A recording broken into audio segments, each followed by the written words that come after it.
बातमीचा अर्थ आहे भरोसा आणि तुमच्या भरोसा आहे आमची जिम्मेदारी। आपण पाहत आहात NCN न्यूज।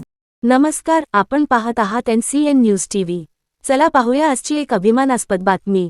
17 फेब्रुवारी 2026 रोजी विसावा पॅलेस, शिवाजीनगर, नांदेड येथे प्रतिष्ठित दैनिक लोकमत यांच्या वतीने आयोजित करण्यात आलेल्या भव्य गौरव सोहळा कार्यक्रमात देगलूर येथील सामाजिक कार्यकर्ते गंगाधर भांगे यांचा उल्लेखनीय कार्याबद्दल सन्मान करण्यात आला। समाजासाठी केलेल्या विविध उपक्रमांची दखल घेत त्यांना समाजरत्न पुरस्कार प्रदान करण्यात आला। हा सन्मान नांदेडचे जिल्हाधिकारी राहुल कर्डिले आणि महापौर कविता मुळे यांच्या हस्ते प्रदान करण्यात आला। कार्यक्रमास विविध क्षेत्रातील मान्यवर, सामाजिक कार्यकर्ते आणि नागरिक मोठ्या संख्येने उपस्थित होते। गंगाधर भांगे यांच्या कार्यामुळे देगलूरसह संपूर्ण जिल्ह्यात अभिमानाचे वातावरण निर्माण झाले आहे।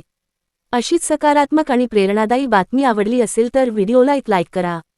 आपलं मत कॉमेंटमध्ये नक्की लिहा आणि अशाच ताज्या, विश्वासार्ह आणि लोकल बातम्यांसाठी आत्ताच NCN न्यूज टीव्हीला सबस्क्राईब करा। व्हिडिओ शेअर करायला अजिबात विसरू नका, कारण चांगली बातमी सगळ्यांपर्यंत पोहोचलीच पाहिजे। धन्यवाद।